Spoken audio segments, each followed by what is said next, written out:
My stepdaughter insulted me in front of her friends and called me the wannabe dad. The next morning, I threw her out of my house and blocked her access to all my funds and properties. What happened next was rather unexpected. I will tell you everything. First, let me quickly thank you for your continuous support. This means a lot to us. If you enjoy the stories we share, kindly subscribe to this channel.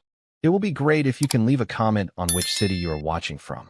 We might just give you a shout out in our next story. Today's special shout out goes to Johnny Armstrong from New York. We are glad you enjoy our stories. Now let's go deeper into the story. I never wanted to be anyone's replacement. That was clear from the beginning. When I met Carla, she was already a mother. Her daughter, Jada, was 12, just old enough to keep her guard up and just young enough to crave stability. I wasn't trying to be her dad. I never introduced myself that way, never demanded it, never asked for that title. All I wanted was to be there. Steady, present, someone who wouldn't vanish when things got inconvenient. Carla was beautiful, ambitious, and coming off a brutal divorce. I was in a comfortable place, own business, quiet house, no kids of my own. It could have stayed simple, but I fell for the idea of family. I chose that life. I chose them. The first year, Jada barely spoke to me unless prompted. I'd get nods, eye rolls, grunts. Carla said it was normal. She's protective, she'd say, brushing my arm in reassurance. She'll come around. So I waited. I drove her to school, sat through middle school concerts, and paid for every little thing her father never showed up for. I didn't mind. I told myself that respect wasn't given, it was earned. And God, I tried to earn it. When she wanted a horse-themed birthday party, I built a makeshift stable in the backyard. When she failed math, I hired a private tutor. When she cried over friends who turned on her, I was the one sitting outside her room, just waiting for her to say anything. I never pushed. I just wanted to be a constant in a world that had already let her down too many times. But nothing I did ever seemed to be enough.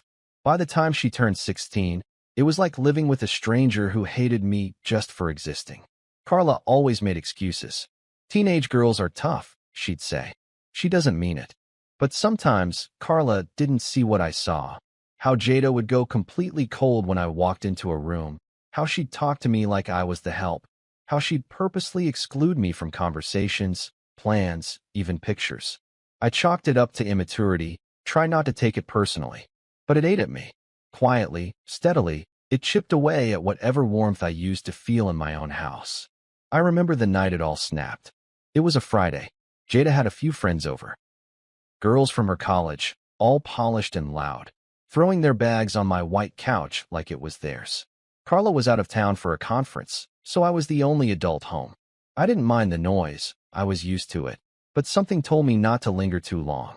I brought out extra sodas and snacks like I always did, trying not to hover. "Thanks, Mr. Reynolds," one of her friends said. I smiled, nodded, and turned to go. Then I heard it, loud enough to freeze me mid-step. Why does he always try so hard? Like, he's not even my real dad. He's such a wannabe. It's kind of pathetic. Laughter followed. Not shocked laughter, comfortable, complicit laughter. I didn't move. I stood just around the corner, out of sight, holding a tray of drinks like an idiot. My hands were shaking. Not with rage, something colder. Emptier. It wasn't just the words. It was the casualness of it. Like that's how she always talked about me. Like I was nothing more than a running joke in my own damn house. My chest tightened, but I swallowed it. I put the tray down, walked upstairs, and sat on the edge of my bed in silence for a long time. I must have stared at the floor for an hour before I could finally breathe normally again. The next morning, she came down like nothing happened. Hair in a messy bun, phone in hand, scrolling with that practiced disinterest. She didn't even look at me when she said, "We're out of oat milk." I looked at her, really looked. Her face was so familiar and yet so distant. "We're out of respect too," I said quietly. She blinked, confused.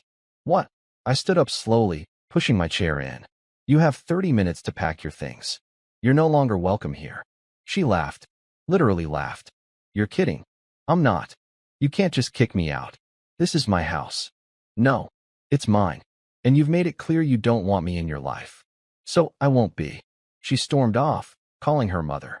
I could hear Carla's voice yelling through the phone. Shocked, furious. But I didn't care. I logged into my accounts, deactivated her credit card, revoked access to the shared vehicle, changed the smart lock codes. Everything I had set up to make her life easier. I shut down in under 20 minutes. She was still crying and pacing when I told her Uber was outside. I didn't hug her. I didn't yell. I didn't even look back when the door shut behind her. That night, I slept like a man who had just cut a tumor out of his chest. The kitchen was quiet the next morning, the kind of heavy silence that wraps around your shoulders like a wet towel. I sat alone at the table, sipping coffee gone lukewarm, watching the steam disappear faster than I could gather my thoughts. I'd barely slept, not out of regret, but from the weight of a decision that couldn't be undone. Jada had left the night before in a whirlwind of shocked protests and tearful accusations, but I hadn't budged. The words she'd said in front of her friends kept echoing through my head like a chant I couldn't unhear. Wannabe dad, pathetic.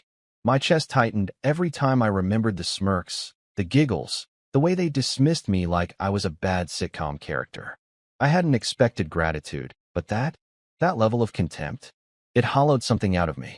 When Jada finally came down that morning, she looked like someone who'd just walked off a runway. Hair straightened, flawless makeup, attitude back in place. There wasn't an ounce of remorse on her face. She wore her defiance like a designer coat, zipped all the way up. She glanced at me, then at the untouched breakfast I'd made out of habit, eggs, toast, the oat milk she'd complained about, and gave a scoff so soft it barely registered. I should have ignored it. Should have let it slide like all the other little slights. But something in me snapped. I was tired of letting things slide. I was tired of pretending to be okay while living with someone who clearly resented every breath I took in her presence. You can sit, I said without looking up, but you won't be staying. She laughed again. Still on that. I folded my hands on the table and looked her dead in the eye. You said what you said, and I'm done pretending like I didn't hear it. She rolled her eyes and leaned against the counter. It was a joke. God, you're so sensitive. No wonder you're not a real dad. I didn't flinch. Exactly. I'm not your real dad.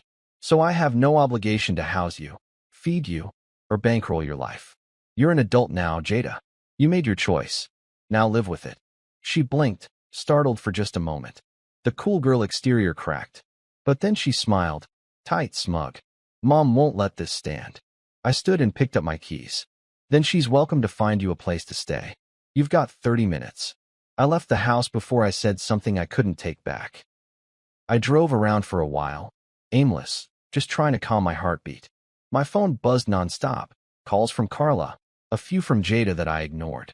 Each buzz felt like a demand, a tug at my patience. I parked at a strip mall, bought a coffee I didn't need, and sat in the lot staring out at nothing. When Carla finally sent a message that simply read, "We need to talk now," I drove back home, steeling myself.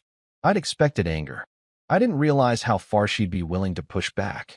When I opened the door, they were both there, Jada on the couch like nothing had happened, Carla standing in the foyer with her arms crossed like a principal waiting to scold a student. I closed the door behind me and set my keys down with slow, deliberate movements. Carla wasted no time. You had no right, she snapped, voice trembling more with emotion than volume. This is my daughter. You don't get to just throw her out like trash.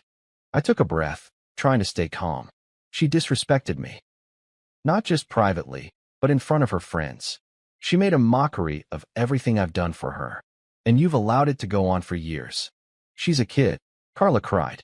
She's 20, I corrected. A grown woman who knows exactly what she's doing.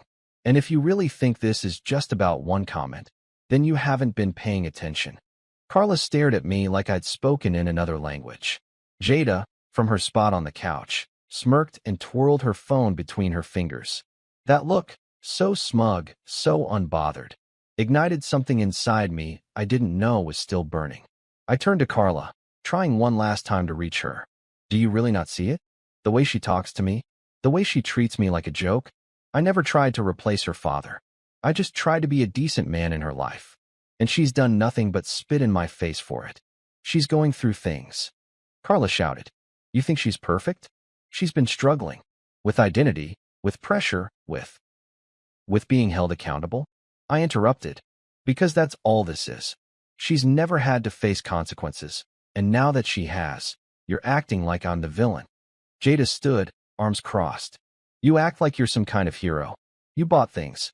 Big deal. That doesn't make you a dad. I looked at her, really looked, and I felt nothing. No anger, no heartbreak. Just a cold understanding that this person was never going to see me as anything other than a wallet. You're right, I said quietly. I'm not your dad, but I was your lifeline, and I just cut the cord.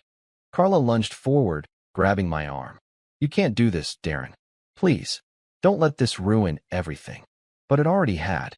I pulled my arm away and stepped back. You made your choice the moment you let her walk back in here without an apology. You chose her comfort over my dignity. So what now? She whispered. I stared at her for a long moment before speaking. Now, I call my lawyer. There was a stillness in the room after that. Not silence, just stillness. Like everyone suddenly realized this wasn't just a fight. This was the moment things broke. Carla blinked fast like she was trying to hold back tears, but I didn't reach for her. I didn't comfort her. I'd done that too many times, only to be undermined later. Jada sank back into the couch, suddenly quiet, suddenly unsure. I went upstairs and closed the door behind me. My hands were steady as I took off my wedding ring and placed it on the nightstand. It was the most peaceful I'd felt in years. By the time I came downstairs the next morning, I already knew something was wrong. The house was too warm, too loud, too full of tension to be empty. I heard the unmistakable shuffle of flip-flops against hardwood and the low hum of voices I hadn't expected to hear again. Not yet, and not like this. When I turned the corner into the living room, there she was. Jada. On the couch, legs curled beneath her like she owned the place, a bowl of cereal in her lap and her phone in her hand. No apology, no sheepish glance, no remorse. Just a flick of her eyes in my direction before she turned back to her screen like I was the help again. And right behind her, standing with arms crossed and that practiced look of fury, Carla. She looked rested, resolved, like she'd had all night to convince herself she was right. Like she was ready to go to war over this. She didn't say anything at first, just stared at me like I was the one who'd crossed a line. My stomach sank, but I didn't flinch. I didn't say a word. I wanted to hear it straight from her mouth, the lie she had clearly decided to live with.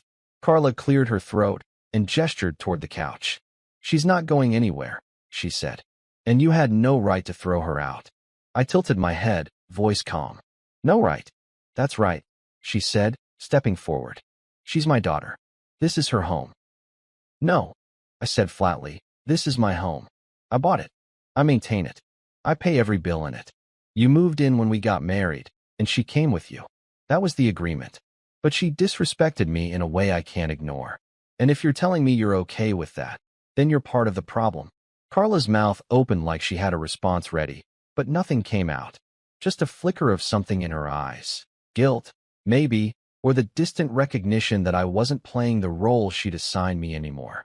Jada looked up again, still chewing, and said, God, you're so dramatic. It was just a joke. Her voice dripped with boredom, the kind that teenagers use when they want to let you know they stopped listening 10 minutes ago. I could feel my pulse rising, but I kept it buried deep. There was no point yelling. The message had already been delivered. Now it was time for action. You don't get to treat me like a joke and then live off my money, I said to Jada without raising my voice. Those days are over. Jada stood up, bowl still in hand. You think I want anything from you? Please, keep your money. I don't need you. I nodded once. Perfect. Then you won't mind leaving again. Today. Carla stepped between us. She's not leaving. If you think you're going to bully my daughter out of her own house. I'm not bullying anyone, I interrupted. I'm establishing boundaries. And if you're not willing to support that, then maybe you should pack a bag too. The air in the room changed after that.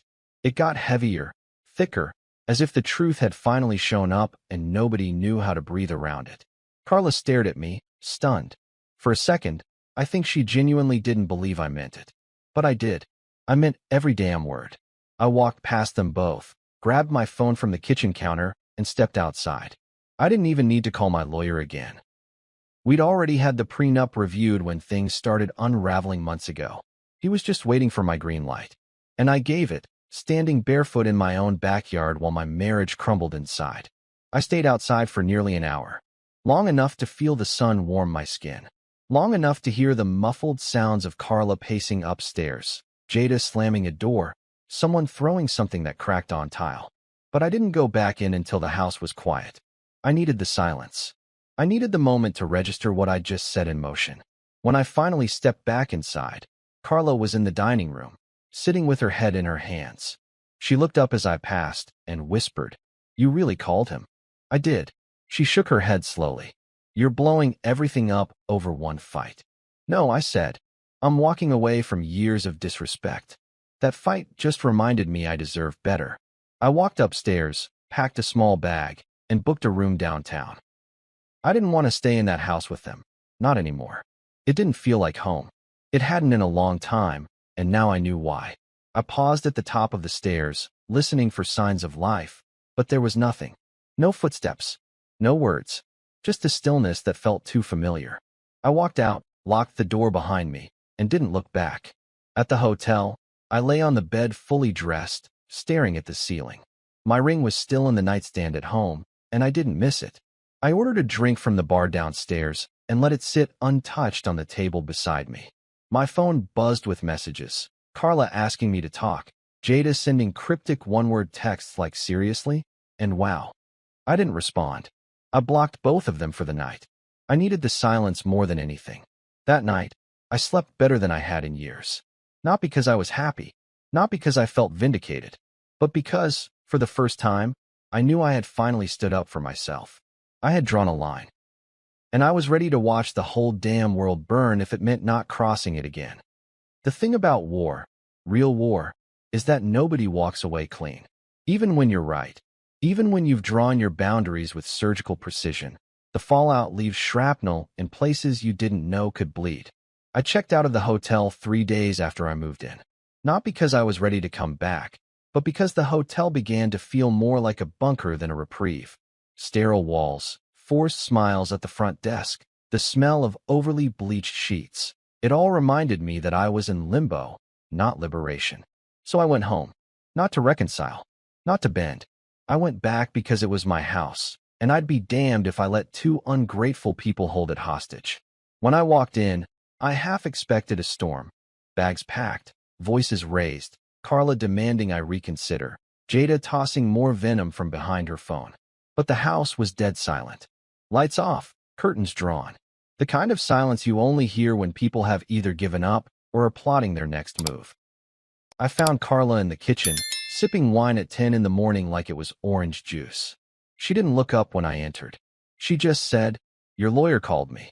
Her voice was flat, brittle. I said nothing. She took another sip. "So that's it.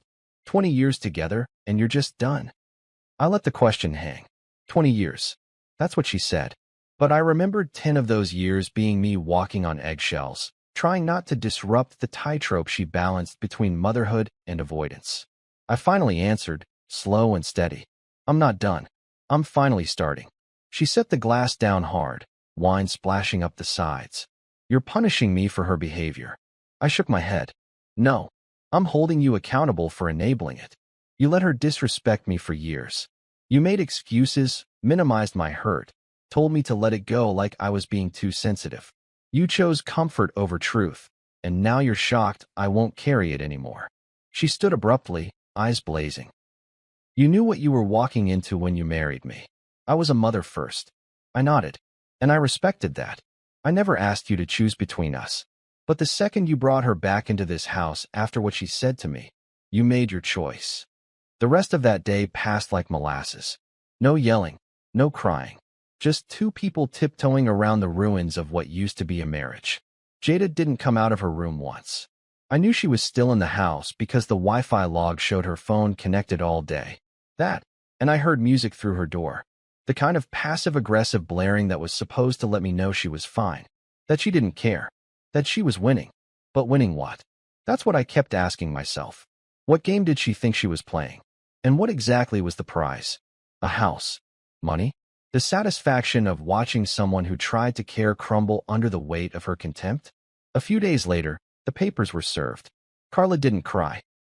She didn't even flinch. She looked at the envelope like it was a bill she forgot to pay. But I knew better. I knew her silence wasn't strength, it was surrender. She had no fight left in her because deep down, she knew I meant every word I'd said. The prenup held. Ironclad. My lawyer made sure of that before we even got engaged. Back then, Carla had called it unromantic and cold, but I told her it was just clarity. I'd built my life before her, and I wasn't going to risk losing it in the name of love. She signed it reluctantly. Now, that paper was the only thing protecting me from losing everything to people who treated me like an ATM with feelings. The fallout spread faster than I expected. Friends, neighbors, mutual acquaintances, they all had opinions. Some messaged me privately, saying things like, "I always thought Jada was a little, much, or honestly, good for you, man." Others took Carla's side, at least publicly. Her sister posted a cryptic Facebook status about men abandoning their responsibilities and fake father figures. I didn't respond. I didn't need to. The people who knew me, really knew me, already understood. They had seen the way Jada spoke to me at family gatherings, how Carla would laugh it off or say, "She's just being playful." Nobody ever pulled her aside. Nobody ever defended me. Now, suddenly, they all had something to say. It was a tenant of mine, Frank, a retired machinist who lived in one of my rental duplexes, who gave me the most honest reaction. I'd stopped by to check a leaky faucet, just needing a break from the house, when he handed me a beer and said, "I heard about what happened." I braced for judgment, but he just shrugged. "You're not wrong. You know, people treat kindness like a weakness. But pulling the plug? That takes guts." We sat in silence for a bit, just sipping and watching the sun dip behind the trees. Then he added, "Took me 2 divorces to learn the same thing. One day, you wake up and realize that peace is more valuable than being liked." I didn't reply, but his words settled in me like stone. Back at the house, Carla had begun packing. Quietly, methodically. No theatrics. She knew the timeline. The prenup gave her a 30-day window after filing to vacate, and she wasn't going to fight it. Jada, on the other hand, hadn't packed a single thing. She kept strutting around like none of it applied to her. When I asked if she had made arrangements, she rolled her eyes and muttered, "You seriously think I'm leaving?" I didn't respond. I just walked away. She was about to learn the difference between teenage rebellion and adult consequences. The moment Carla was out, so was she. No lease. No rights. No more tolerance. What stunned me most wasn't the disrespect. It was the complete lack of self-awareness. Neither of them had taken a moment to reflect. There was no apology, no conversation. Just indignation and entitlement. Carla had once told me that Jada would grow out of her attitude. But instead of growing out of it, she'd been nourished by it, fed by excuses, shielded from accountability. And now that shield had cracked, she just didn't realize it yet. By the end of the week, movers had been scheduled. Carla asked if I'd be willing to talk one last time before she left. I agreed. We sat on the front porch like strangers, watching a thunderstorm roll in. She turned to me and said, "You know, I don't hate you." I nodded. "I don't hate you either." She looked down at her hands. "I just thought, if we held on long enough, maybe things would smooth over." I sighed. They didn't. And they won't. Because smoothing over isn't healing. It's hiding. She didn't argue. We watched the rain come down in heavy sheets, and for a moment, there was peace. But peace, I'd learned, came at a cost, and I was finally ready to pay it. There's something strange about walking through a house that used to be full of life, only to find it empty, not of people, but of energy. The air hangs heavier. Every room echoes. You start to realize how much noise a presence makes, even if it was toxic. Carla had moved out 2 days earlier. The last box went into a U-Haul she didn't bother to rent herself. Her brother came and helped, barely saying a word to me. I didn't expect a goodbye from her. I didn't get one either. Jada, though, was another story. She didn't leave with her mother. She stayed behind, as if by sheer force of will, she could undo reality. I gave her 72 hours. I told her, flat and unemotional, "You're not staying here. Pack what you want. What's left after that is trash." She called me a monster. I called it closure. But in the quiet moments that followed, when the front door clicked shut and I was finally, completely alone, I didn't feel victorious. I didn't feel free. I felt heavy, not with regret, No, that ship had sailed, but with memories. Old ones. The kind that sneak up on you when the anger fades and all that's left is a string of what-ifs. I remember Jada at 13, standing in the doorway of my office holding a math test with a giant red F on it. She looked embarrassed but determined. "I don't get it," she mumbled. "Can you help?" And I did. I sat with her for hours, going through equations I hadn't touched since high school. She hated every second of it, but she kept showing up every afternoon until the grades started turning around. She never said thank you, but I didn't do it for that. There was the Christmas she asked for a PlayStation. Her dad had promised it months before, and of course, he didn't deliver. She didn't cry, just shrugged like she expected it. I waited until the stores opened the next morning and found one 3 cities over. Drove 2 hours, stood in line with other desperate parents, paid double what it was worth. When I got home and handed it to her, she didn't even unwrap it. Just said, "You didn't have to do that." But I did, because I wanted her to feel like someone finally came through, like someone kept their promise. That night, I told Carla I wasn't trying to buy Jada's love. I just didn't want her to feel abandoned. Carla kissed my cheek and said, "She'll come around." But she never did. One afternoon, when she was 16, I found her crying in the garage. I didn't ask questions. I just sat beside her. After a while, she mumbled that a boy she liked had called her too weird to date. She looked so small then, so vulnerable. I told her she was brilliant, beautiful, and too much for small-minded people. She didn't respond, but she stopped crying. That was the thing. I was always there when things went wrong. I was the one holding the net when she fell. But that never translated into respect, not even acknowledgement. I started to realize she didn't want a net. She wanted someone to blame when she crashed. And when I wouldn't play that part anymore, I became the enemy. I kept thinking back to one night, maybe 2 years ago, when Carla and I had a fight about Jada's tone. I'd asked her, gently, not to curse at me in the middle of dinner. Carla had brushed it off. "She's just being expressive," she said. "She's testing limits." I told her I was tired of being the only one drawing boundaries. Carla got defensive, told me I didn't understand what it meant to raise a teenage girl. But I wasn't trying to raise her. I was trying to coexist, trying to be a constant presence, the way a decent man should be. But I never had a partner in that. Carla always played mediator, never enforcer. And that was the beginning of the end.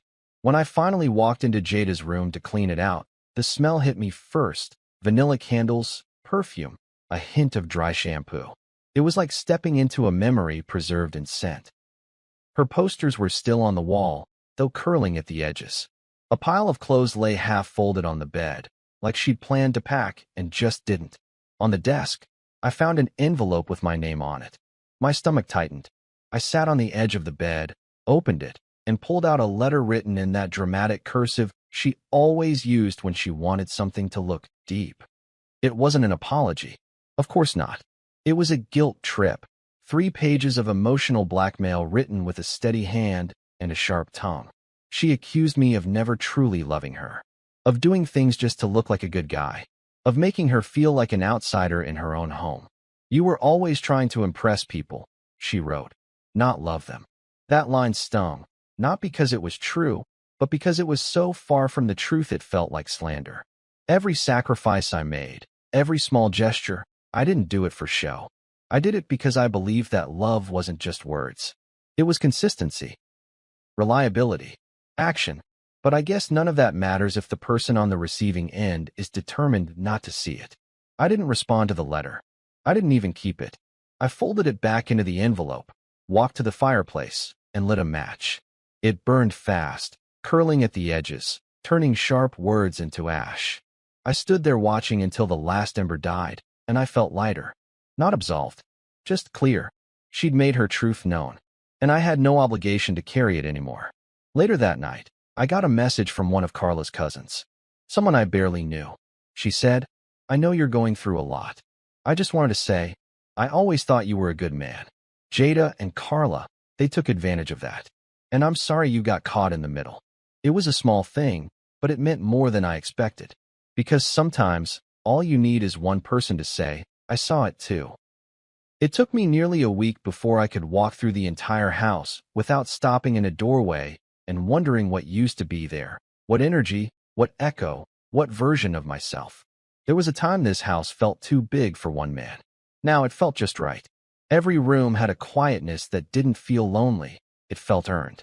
I moved slowly through it, like someone recovering from surgery. No TV blaring in the background. No footsteps stomping up the stairs in defiance. No doors slamming in place of conversations. Just peace. A heavy, sacred peace that had cost me nearly everything I thought I was building, but gave me back something much more important, myself. The first morning I spent truly alone. I made coffee in silence and stood barefoot on the kitchen tile, staring out the window at the backyard I used to mow by hand just to save a few bucks. I saw the old swing set that I put together one summer when Jada said she missed having one. She used it exactly twice. But I never took it down. For years, I kept thinking, maybe one day, she'll bring her own kids back to this yard. Maybe one day, she'll see what I was trying to give her. That fantasy died the moment I read her letter. And when I finally pulled that rusted swing set apart with a crowbar, it wasn't sadness I felt. It was release. Like I was removing something that no longer belonged. A memory I no longer needed to pretend meant something to both of us. A few days later, I donated 3 boxes of her old things to a local shelter. Clothes she never wore, gadgets she never used, books she never read. I kept one photo, just one, of the 3 of us at the lake during a summer trip. Carla had made us all wear matching t-shirts. Jada looked miserable, but the sun hit her hair just right, and there was the tiniest hint of a smile on her face. I kept that photo not because I missed her, but because I wanted to remember that I had tried. That I had really tried. That I didn't walk away casually or cruelly. I walked away after giving every damn chance that should have been given. And then some. I changed the locks. Not just because it made sense legally, but because I needed the ritual. I needed to hear the metal click into place and know that this space, this sanctuary, was mine now. No more shared decisions. No more looking over my shoulder for validation that never came. It was a strange feeling, standing at my front door with a set of brand new keys. Like a man who'd finally come home, even though he never really left. I slept better that week than I had in over a decade. My dreams were quiet. No faces. No yelling. Just silence. And the hum of an air conditioner that no longer had to compete with drama. Then, just as things began to settle, I got a message request on social media from Jada. The profile photo was recent. She was older now, a little more refined, but the smirk was still there. Her message was simple. I hope you're happy. You ruined everything. That was it. No greeting. No pretense. Just a last stab from someone who still couldn't admit that they had pushed too far. I didn't block her right away. I stared at the message for a full 10 minutes. Then I typed. I didn't ruin anything. I walked away from being disrespected. If that ruined your fantasy of endless support with zero accountability, then maybe it was time it got ruined. I hovered over the send button. Then I deleted it. I didn't need to say a thing. The silence would be louder.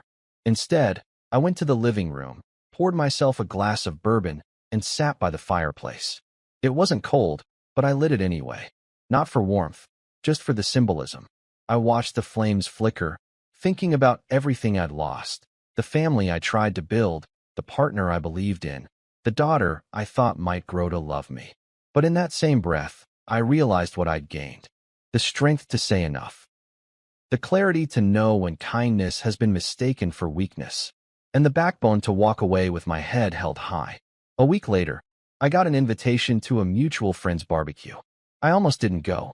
I didn't want the sideways glances, the half-whispered questions, the forced sympathy. But I went anyway, because I needed to step back into the world as me. Not as a husband, not as a stepfather, not as a scapegoat. Just me. And to my surprise, people noticed. One friend pulled me aside and said, "You look lighter, like a weight's off." I smiled. Because it is. We talked. We laughed. We played cards. And for the first time in years, I didn't feel like I had to explain myself. Later that night, I came home, took off my shoes, and stood in the foyer. That silence, the same silence that once felt suffocating, now felt like a song. A hymn to my own freedom. I didn't need noise to fill the space. I didn't need people to make it feel like home. I needed respect. I needed boundaries. I needed peace. And now I had all three. They say family is forever, but I've learned that's only true when there's mutual respect. Love without respect is manipulation. Sacrifice without acknowledgement is servitude. I walked away not because I stopped caring, but because I started caring about myself. I'll never regret what I gave, but I'll never apologize for choosing peace over performance again. If you've ever reached a breaking point in your own family, I want to hear about it. What boundaries did you draw, and what did it cost you? Drop your story in the comments below. And if this story hit a little too close to home, go ahead and hit that like button, subscribe for more, and share this with someone who needs a reminder. Peace isn't given, it's claimed. See you soon in the next story.